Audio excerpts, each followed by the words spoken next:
Konja Label, ce mardi, a vécu son jour de gloire. Autorités civiles et militaires, groupes socio-culturels, le mouvement Génération Ali Bongo Ndimba et toutes les associations se sont mobilisées pour accueillir le chef de l'État.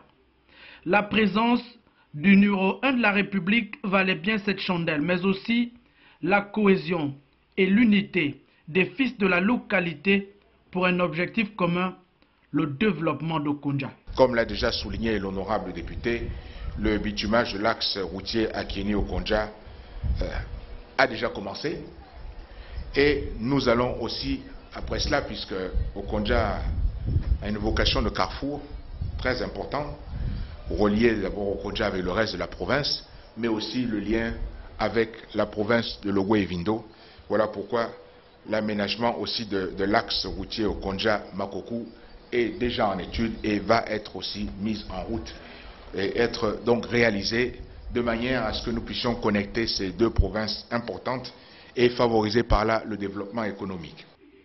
La route, l'électricité, l'eau, l'emploi, les questions de développement ici, à l'instar des autres localités visitées, sont bien évidentes. Et pour le chef de l'État, le bout du tunnel n'est pas loin. C'est une priorité pour nous, une préoccupation. Nous ne pouvons pas faire traverser des routes importantes qui traversent la ville, sans que la ville elle-même ne puisse bénéficier. Et donc, c'est un engagement que je prends ici, devant vous, pour renforcer cet axe routier et voir dans quelle mesure, puisque la ville est déjà bien tracée, il va être possible d'étendre ces réseaux routiers et donc créer de nouvelles voies. Et ça, c'est ce que nous ferons dans un deuxième temps. Les préoccupations exprimées par les populations rejoignent celles qui l'ont été par d'autres compatriotes.